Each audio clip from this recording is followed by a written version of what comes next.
रतन टाटा का जन्म 28 दिसंबर 1937 को सूरत, गुजरात में हुआ। वे टाटा परिवार के एक हिस्से के रूप में बड़े हुए, जो भारतीय उद्योग के क्षेत्र में अग्रणी रहा है। रतन टाटा का जन्म नवल टाटा और सोनी टाटा के परिवार में हुआ था। जब वे 10 वर्ष के थे, उनके माता पिता का तलाक हो गया और उनकी परवरिश उनकी दादी लेडी नवाजबाई टाटा ने की। रतन टाटा ने मुंबई के cathedral and John Connon school से प्रारंभिक शिक्षा प्राप्त की। उन्होंने अमेरिका के कॉर्नेल यूनिवर्सिटी से आर्किटेक्चर में स्नातक की डिग्री प्राप्त की और बाद में हार्वर्ड बिजनेस स्कूल से एडवांस्ड मैनेजमेंट प्रोग्राम भी पूरा किया।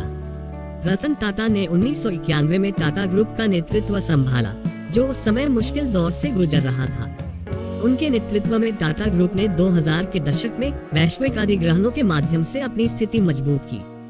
उन्होंने कोरस स्टील, जैगुआर और लैंड रोवर जैसी बड़ी कंपनियों का अधिग्रहण किया, जिससे टाटा ग्रुप एक वैश्विक औद्योगिक दिग्गज बन गया। रतन टाटा के नेतृत्व में टाटा समूह ने अनेक महत्वपूर्ण उपलब्धियां हासिल की। वे हमेशा से नवाचार और विकास के समर्थक रहे हैं। उन्होंने टाटा समूह को वैश्विक पहचान दिलाई और अनेक विदेशी कंपनियों का सफलतापूर्वक अधिग्रहण किया। उन्होंने केवल व्यावसायिक सफलता ही नहीं हासिल की, बल्कि समाज सेवा में भी अपना महत्वपूर्ण योगदान दिया। रतन टाटा ने कभी शादी नहीं की। उन्होंने कहा है कि उनके जीवन में 4 बार शादी का अवसर आया, लेकिन विभिन्न कारणों से उन्होंने इसे टाल दिया। रतन टाटा का परिवार उनकी सफलता की कहानी का एक महत्वपूर्ण हिस्सा है। उनके परिवार के सदस्यों ने टाटा ग्रुप की बढ़ती हुई सफलता और सामाजिक योगदान में हमेशा साथ दिया है। रतन टाटा भारतीय उद्योगपतियों और परोपकारियों के एक प्रमुख परिवार के सदस्य थे, जिन्हें देश के अधिकांश औद्योगिक प्रतिष्ठानों और प्रथाओं का अग्रणी होने का श्रेय दिया जाता है। उनके दादा जमशेदजी टाटा ने 1868 में टाटा समूह की स्थापना की थी। इस छत्र के तहत कारोबार, जिसमें टाटा स्टील भी शामिल है, ने 1947 में भारत द्वारा ब्रिटिश शासन से स्वतंत्रता प्राप्त करने पर महत्वपूर्ण राष्ट्र निर्माण की भूमिका निभाई थी। बाद में टाटा समूह का विस्तार रतन टाटा के चाचा JRD टाटा ने किया, जिन्होंने Tata consultancy services, Tata Motors और टाटा साल्ट जैसी प्रमुख सहायक कंपनियों की स्थापना की। टाटा समूह की अग्रणी उपलब्धियों में प्रतिष्ठित ताज महल पैलेस होटल की स्थापना की, भारत का पहला बिजली वाला होटल और एयर इंडिया के साथ साथ देश का पहला स्वदेशी सौंदर्य प्रसाधन ब्रांड लिगमेक की स्थापना शामिल थी। कुत्तों के प्रति टाटा की करुणा ने उन्हें इंसानों और कुत्तों दोनों का प्रिय बना दिया।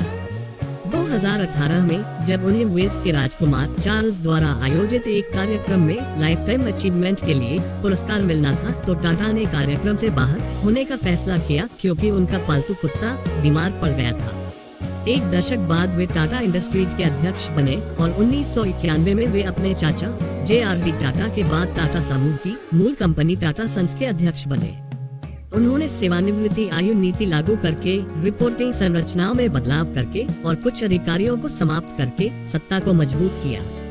टाटा ने आक्रामक रूप से समूह का विस्तार करने की मांग की और तेजी से उन्होंने अपने व्यवसायों को वैश्वीकरण करने पर ध्यान केंद्रित किया।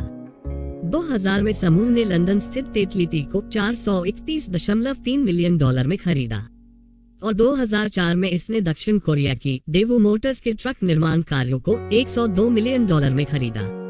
टाटा स्टील ने एक भारतीय कंपनी द्वारा सबसे बड़ा कॉर्पोरेट अधिग्रहण पूरा किया। इसने 2007 में विशाल एंग्लो डच स्टील निर्माता कोरस ग्रुप को $11.3 बिलियन में अधिग्रहित किया। दिसंबर 2012 में टाटा समूह के अध्यक्ष पद से सेवानिवृत्त हुए। अक्टूबर 2016 में अपने उत्तराधिकारी साइरस मिस्त्री के पद से हटने के बाद उन्होंने कुछ समय के लिए अंतरिम अध्यक्ष के रूप में कार्य किया। जनवरी 2017 में टाटा ने फिर से सेवानिवृत्ति ले ली, तब नटराजन चंद्रशेखरन को टाटा समूह का अध्यक्ष नियुक्त किया गया।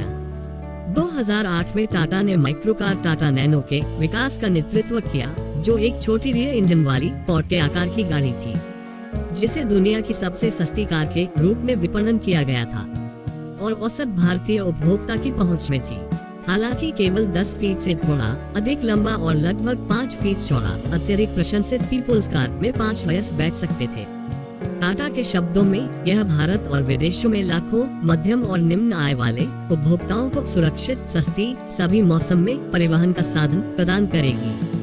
2009 में लॉन्च की गई नैनो को शुरू में 100,000 रुपये में बेचा गया था, हालांकि मूल्य बिंदु बरकरार नहीं रखा जा सका।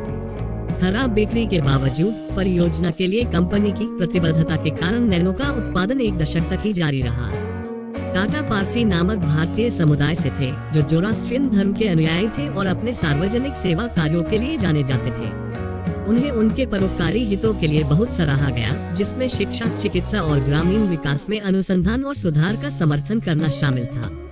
उन्होंने अस्पतालों और अनुसंधान केंद्रों की स्थापना की और उन्हें बढ़ाया, जिससे कैंसर की देखभाल में मदद मिली। वह सामाजिक और आर्थिक असमानता को कम करने के लिए भी प्रतिबद्ध थे।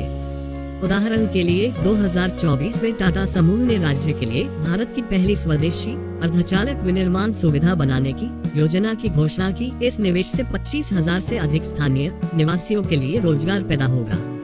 टाटा समूह और संबंधित परोपकारी समूह टाटा ट्रस्ट के दान से अमेरिकी विश्वविद्यालयों में कई तरह की संस्थाओं और छात्रवृत्तियों की स्थापना हुई है। इनमें कैलिफोर्निया विश्वविद्यालय सैन डिएगो में एक जैविक और भौतिक विज्ञान अनुसंधान सुविधा और हार्वर्ड बिजनेस स्कूल में एक कार्यकारी केंद्र शामिल है। दोनों का नाम टाटा हॉल है। कॉर्नेल विश्वविद्यालय को दिया गया एक बंदोबस्ती भारत के छात्रों को वित्तीय सहायता प्रदान करता है।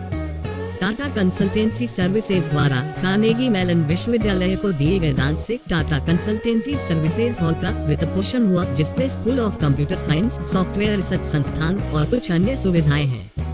मैसाचुसेट्स इंस्टीट्यूट ऑफ टेक्नोलॉजी में Tata centre for technology and design उन समुदायों के सामने आने वाली चुनौतियों का समाधान प्रदान करने पर काम करता है, जिनकी बिजली तक पहुँच सीमित है, आय कम है और साक्षरता कम है।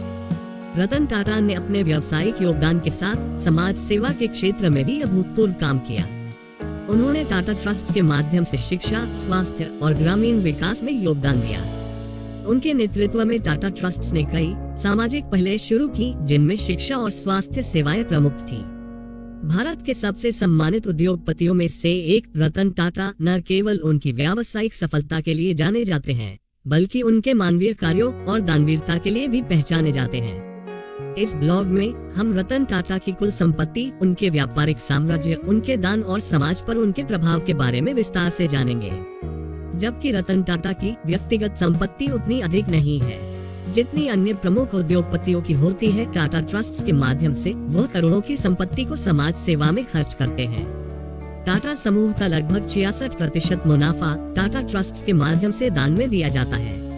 रतन टाटा की कुल व्यक्तिगत संपत्ति 2024 में अनुमानित रूप से लगभग 7,500 करोड़ रुपए है। हालांकि टाटा समूह के समग्र व्यापार की कुल संपत्ति लगभग 7.7 लाख रुपए करोड़ से अधिक है। रतन टाटा की व्यक्तिगत आय का अंदाजा लगाना थोड़ा मुश्किल है, क्योंकि वह अपनी अधिकतर संपत्ति दान में देते हैं। लेकिन टाटा समूह की प्रमुख कंपनियों का वार्षिक मुनाफा अरबों रुपए में होता है, जिससे अंदाजा लगाया जा सकता है कि समूह की दैनिक कमाई करोड़ों रुपए में हो सकती है। व्यक्तिगत रूप से रतन टाटा अपनी आय का बड़ा हिस्सा समाज सेवा में लगा देते हैं। रतन टाटा ने कैंसर अनुसंधान और उपचार के लिए अस्पताल की स्थापना की थी। उन्होंने इस परियोजना में करोड़ों रुपए दान किए।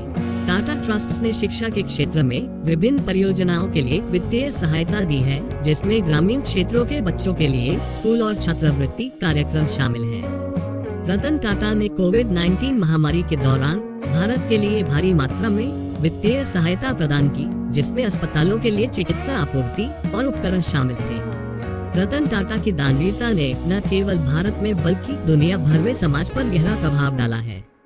उन्होंने स्वास्थ्य, शिक्षा और ग्रामीण विकास में बड़े पैमाने पर योगदान दिया है। उनके ट्रस्ट और परोपकारी कार्यों के कारण लाखों लोगों की जिंदगियों में सुधार हुआ है। रतन टाटा की संपत्ति अक्सर अन्य भारतीय अरबपतियों जैसे मुकेश अंबानी और गौतम अदानी से कम आंकी जाती है। हालांकि इसका कारण यह है कि रतन टाटा की अधिकांश संपत्ति टाटा ट्रस्ट और अन्य परोपकारी संस्थाओं में निवेशित है। रतन टाटा अपनी अपार संपत्ति और प्रतिष्ठा के बावजूद एक साधारण और विनम्र जीवन जीते हैं। वह किसी महंगे निजी विमान या आलीशान घर में नहीं रहते, बल्कि मुंबई में एक साधारण से घर में रहते हैं। वह हमेशा एक उदाहरण प्रस्तुत करते हैं कि कैसे एक उद्योगपति भी विनम्र और दयालु हो सकता है। यह वीडियो देखकर आपको क्या लगता है कि जीवन में ऐसे भी परोपकारी भी इंसान है, जिससे दुनिया का बहुत अधिकांश भाग सुकून की जिंदगी जी रहा है? कमेंट करके जरूर बताएं। और हाँ, वीडियो अच्छी लगी हो तो लाइक, शेयर और सब्सक्राइब जरूर करें। धन्यवाद।